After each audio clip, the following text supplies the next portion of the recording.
Hi aspirants, welcome to my YouTube channel Rajendra classes. जैसा कि हम लोगों ने पिछले क्लासेस में 2 अध्याय हमारा कंप्लीट हो गया और अभी हम लोग तीसरा अध्याय के पार्ट 2 की ओर बढ़े हैं।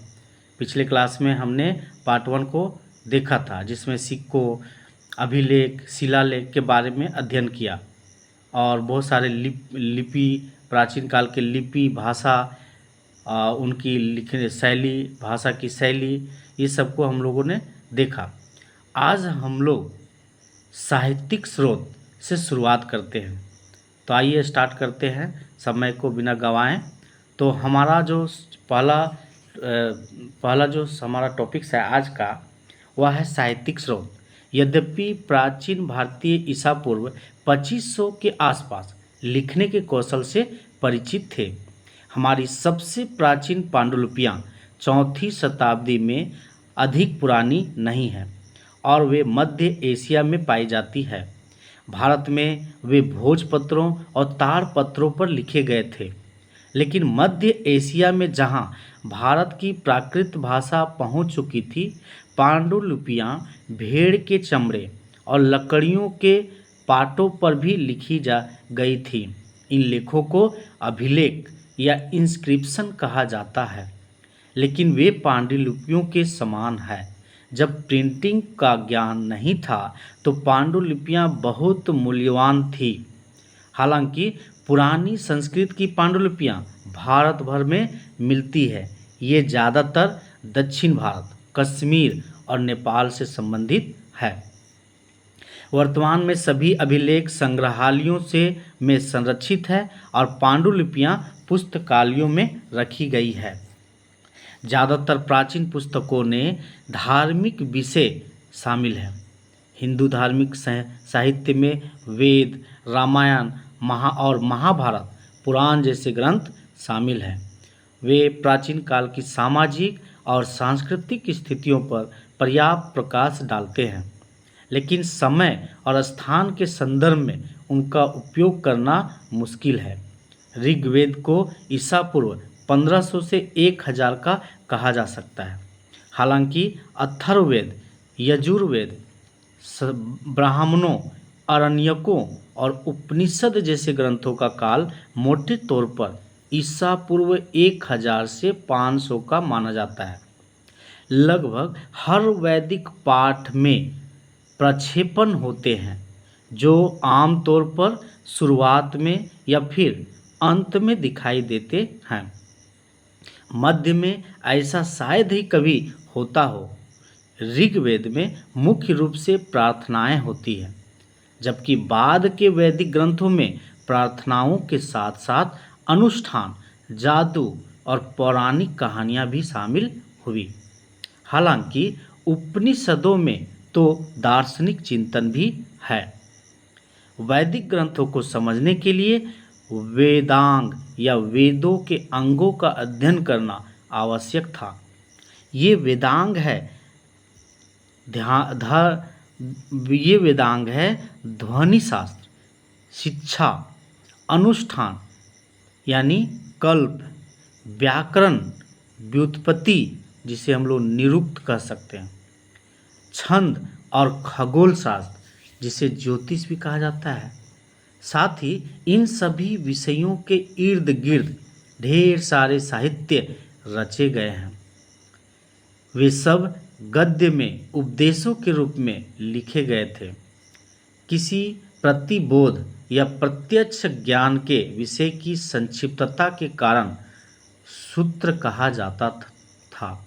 इस लेखन का सबसे प्रसिद्ध उदाहरण ईसा पूर्व 450 के आसपास पाणिनि द्वारा लिखा गया व्याकरण है। व्याकरण के नियमों का वर्णन करते हुए पाणिनि ने समाज, अर्थव्यवस्था और उस समय की संस्कृति पर अमूल्य प्रकाश डाला है। माना जाता है कि सन 400 के आसपास अंततः दोनों महाकाव्य और प्रमुख पुराण संकलित हो गए। महाकाव्यों में व्यास रचित महाभारत ज़्यादा पुरान है और इसमें लगभग ईसा पूर्व 10वीं शताब्दी से ईसा की 4वीं शताब्दी तक के मामलों की स्थिति का वर्णन प्रतीत होती है। मूल रूप से इसे जय काव्य अर्थात विजय की गाथा कहा गया था। इसमें 8,800 श्लोक शामिल थे। बाद में श्लोकों की संख्या बढ़कर 24,000 हो गई और इसे भारत कहा जाने लगा, क्योंकि इसमें भारत की सबसे पुरानी वैदिक जनजातियों में से एक वंश भारत वंश की कहानियाँ शामिल की गई थी। अंतिम संकलन में श्लोकों की संख्या बढ़कर 1,00,000 हो गई और यह ग्रंथ महाभारत या सप्तसहस्री संहिता नाम से ख्यात हुआ। इसमें कथात्मक, वर्णनात्मक और उपदेशात्मक सामग्री शामिल है।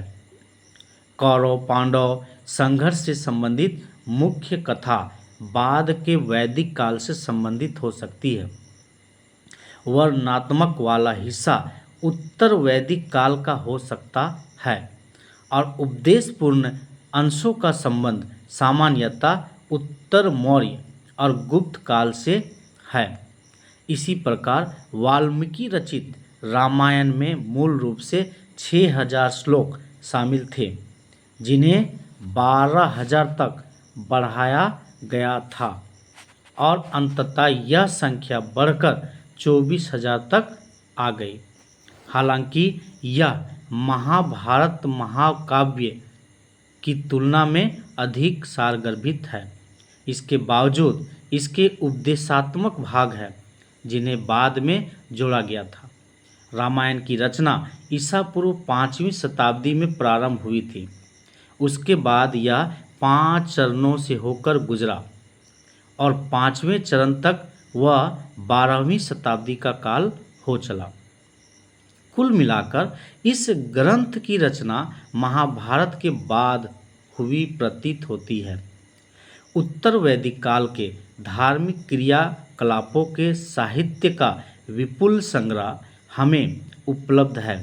राजकुमारों एवं तीनों वर्णों के महत्वपूर्ण व्यक्तियों द्वारा निर्मित भव्य सार्वजनिक अवदान व स्रोत सूत्रों के आधार पर किए गए कई भव्य शाही राज्य अभिषेक समारोह संपन्न होते थे। इसी प्रकार गृह सूत्र के अनुसार जन्म, नामकरण, उपनयन संस्कार, विवाह, अंत्येष्टि आदि संपन्न किए जाते थे। स्रोत सूत्र और गुप्त सूत्र दोनों का संबंध ईसा पूर्व 600 से 300 तक का है। यहाँ शुल्ब सूत्रों का भी उल्लेख किया जा सकता है, जिसमें बलि देने के स्थान का निर्धारण व निर्माण की भिन्न भिन्न माप के बारे में बताया गया है। वे ज्यामितीय और गणित के अध्ययन की शुरुआत को दर्शाते हैं। जैनों और बौद्धों के धार्मिक ग्रंथों में ऐतिहासिक व्यक्तियों और घटनाओं के उल्लेख मिलते हैं। प्राचीनतम बौद्ध ग्रंथ पाली भाषा में लिखे गए थे, जो मगध या दक्षिण भारत में बोली जाती थी और जो मुख्यतः प्राकृत भाषा की ही एक रूप है। अंततः इसका संकलन जो हम लोग देखेंगे वह भारत के ईसा पूर्व पहली शताब्दी में श्रीलंका में हुआ, लेकिन इसके धर्म विधान से संबंध हिस्सों में बुद्ध के समय में जो भारतीय शासन की स्थिति थी उसे रेखांकित किया गया है। ये हमें न केवल बुद्ध के जीवन के बारे में बताते हैं, बल्कि उनके समकालीन कुछ शाही लोगों के बारे में भी बताते हैं, जो मगध, उत्तर बिहार और पूर्वी उत्तर प्रदेश पर शासन करते थे। धर्म विधान से इतर मामलों से संबंध साहित्य के सबसे महत्वपूर्ण और रोचक हिस्सों में गौतम बुद्ध के पिछले जन्मों की कहानियों का वर्णन किया गया है। माना जाता था कि गौतम के रूप में पैदा होने से पहले बुद्ध ने 550 से अधिक बार जन्म लिया था। इनमें से उन्होंने कई बार पशुओं के रूप में भी जन्म लिया था। प्रत्येक जन्म की कहानी को जातक कहा जाता है, जो कि लोक कथाओं के रूप में है। ये जातक कथाएं ईसा पूर्व 5वीं से ईसा पूर्व 2री शताब्दी के बीच की अवधि के सामाजिक और आर्थिक स्थितियों पर विशिष्ट प्रकाश डालती है। ये बौद्ध काल की राजनीतिक घटनाओं के लिए प्रासंगिक संदर्भ भी प्रदान करती है। जैन ग्रंथ प्राकृत में लिखे गए थे और अंततः गुजरात में इन्हें 6ठी शताब्दी में वल्लभी में संकलित किया गया था। उनमें ऐसे कई अंश हैं जो महावीर कालीन पूर्वी उत्तर प्रदेश और बिहार के राजनीतिक इतिहास को पुनर्गठित करने में हमारी मदद करते हैं। जैन ग्रंथों में व्यापार और व्यापारियों का संदर्भ बार बार आता है।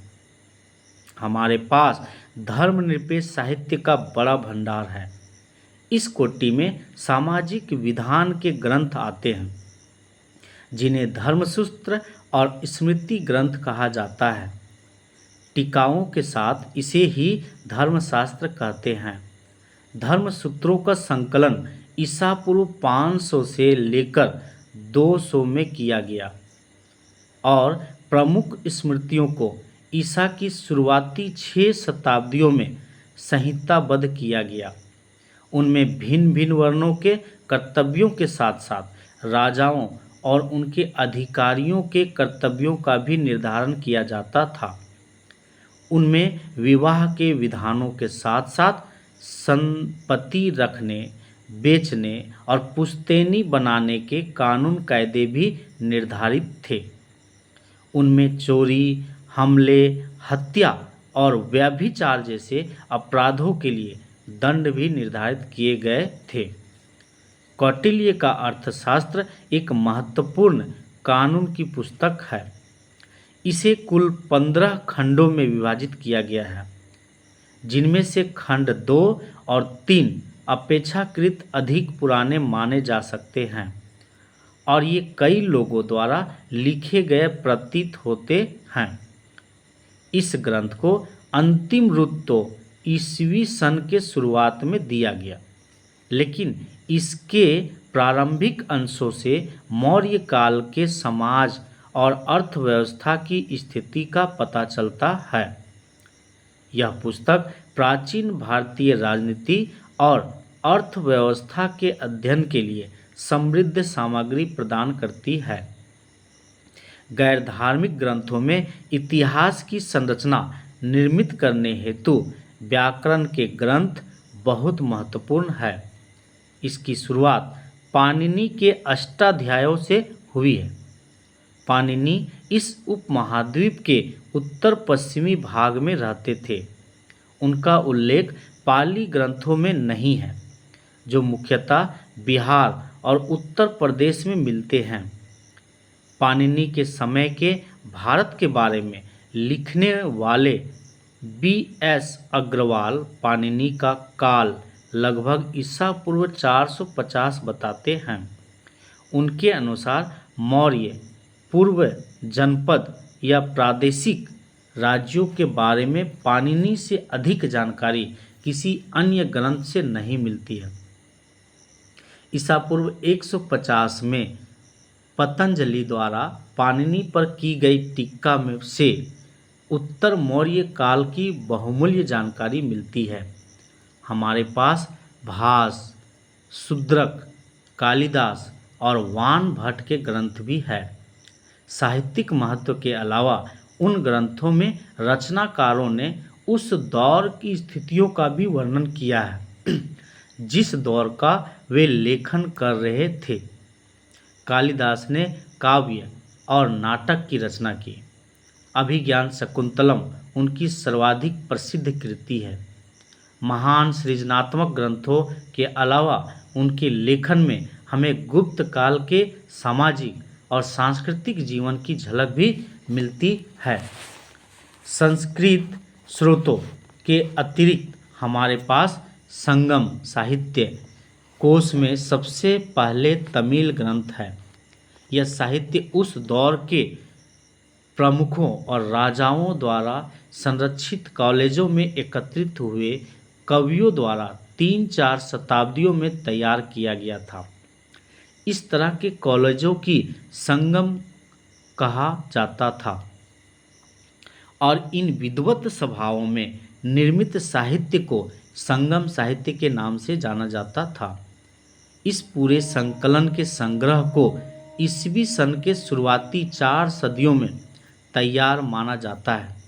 हालांकि वास्तविक रूप से ये 6ठी शताब्दी तक ही पूरी तरह से तैयार हो पाए। संगम साहित्य में एट्टट कोई शीर्षक से 8 संकलनों में लगभग 30,000 पंक्तियों की कविताएं शामिल है। कविताओं को 100 के समूहों में इकट्ठा किया गया है, जैसे पुराण नुरु बाहर की 400। इनके 2 मुख्य समूह हैं, पत्ती नेकिल कन्नक्कू अट्टारई निचली संग्रह और पट्टू पट्टू, जिसको हम लोग 10 गाने इसमें शामिल है। इनमें पहले वाला स्वभावतः दूसरे से अधिक प्राचीन माना जाता है, अतः इसकी ऐतिहासिक महत्ता भी अधिक है। संगम ग्रंथों में कई परतें हैं, लेकिन वर्तमान में इन्हें शैली और सामग्री के आधार पर स्थापित नहीं किया जा सकता। जैसा कि बाद में दर्शाया गया है कि उन्हें सामाजिक विकास के विभिन्न चरणों के आधार पर ही समझा जा सकता है। संगम ग्रंथ वैदिक ग्रंथों से काफ़ी भिन्न होते हैं, विशेष रूप से ऋग्वेद से। उन्हें धार्मिक साहित्य नहीं माना जाता। उनमें विभिन्न नायक नायिकाओं की प्रशंसा में कई कवियों द्वारा लिखी गई छोटी बड़ी कविताएं होती थीं, जो स्वभावतः धर्मनिरपेक्ष होती थी। वे बहुत प्राचीन गीत नहीं थे, लेकिन उच्च गुणवत्ता वाले साहित्य जरूर थे।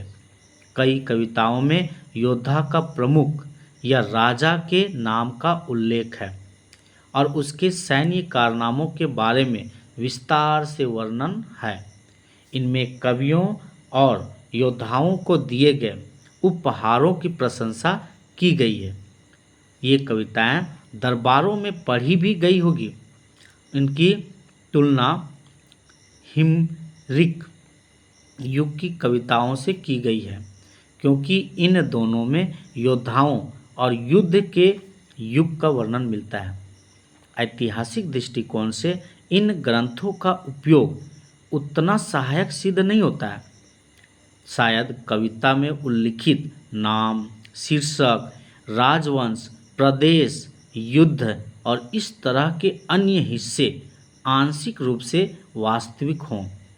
संगम ग्रंथों में पहली और दूसरी शताब्दियों के लेखन में दानदाताओं के रूप में वर्णित कुछ चेरा राजाओं के उल्लेख मिलते हैं।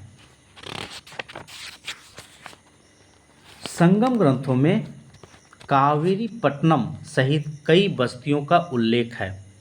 कावेरीपट्टनम का समृद्ध अस्तित्व अब पुरातात्विक रूप से भी स्थापित हो चुका है। इन ग्रंथों में इसका भी उल्लेख है कि यवन स्वयं अपने जहाज़ों में आते हैं, सोने देकर काली मिर्च खरीदते हैं और स्थानीय लोगों के लिए शराब और दासियों की आपूर्ति करते थे। इस व्यापार की पुष्टि न केवल लैटिन और यूनानी लेखन से होती है, बल्कि पुरातात्विक अभिलेख से भी होती है। संगम साहित्य ईसवी सन के प्रारंभिक सदियों में तमिलनाडु के समुद्र के किनारे के क्षेत्रों में रहने वाले लोगों के सामाजिक, आर्थिक और राजनीतिक जीवन के बारे में जानने का एक प्रमुख स्रोत है। व्यापार एवं वाणिज्य के बारे में इसके उल्लेख की पुष्टि विदेशी संदर्भों एवं पुरातात्विक खोजों में भी हो चुकी है। अब हमारा अगला जो टॉपिक्स है